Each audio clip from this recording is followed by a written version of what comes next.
Hi, and welcome to another economic commentary. I'm Stuart Bergman. Scorching prices and rising interest rates are at risk of vaporizing all-important consumer spending in the United States.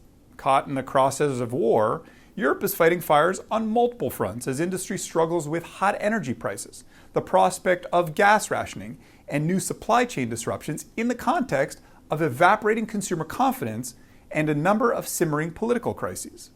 Developing markets continue to sweat food and fuel shortages while China manages the impact of its stifling public health restrictions.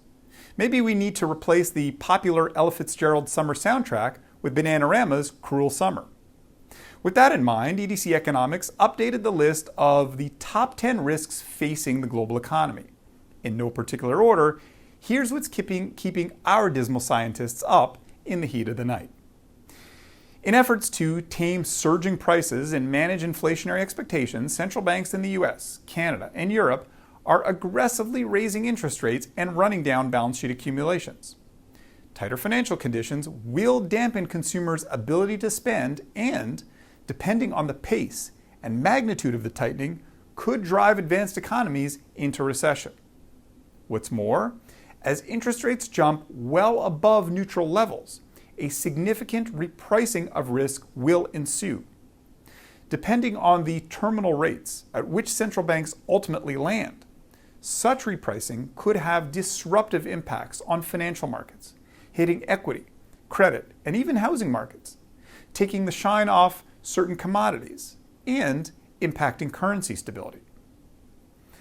A repricing of risk could also expose over-leveraged corporates who've spent the last number of years loading up on unproductive debt, incentivized by generous government programs and record low borrowing costs.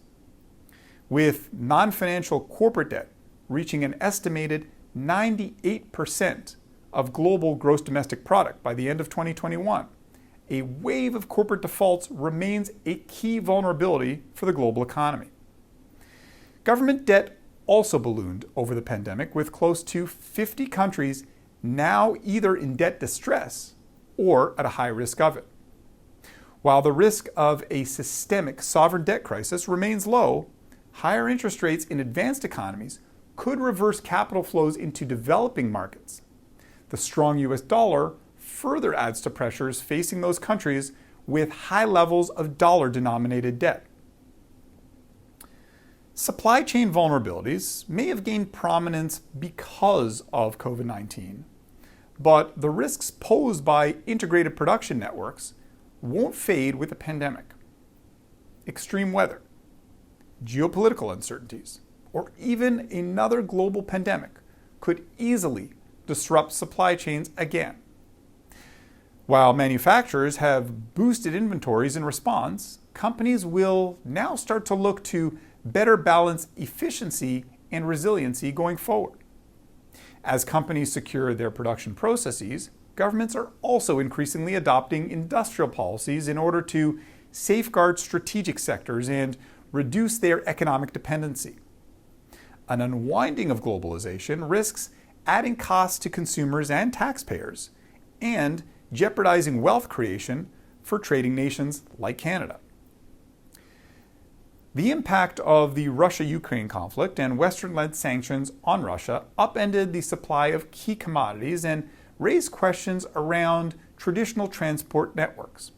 While our base case sees a war of attrition as the most likely scenario, an escalation and expansion of the war beyond Ukraine's borders and involving other actors remains a key risk to the outlook, with impacts on global inflation, growth, and financial markets. The war in Ukraine exacerbated world energy and food shortages.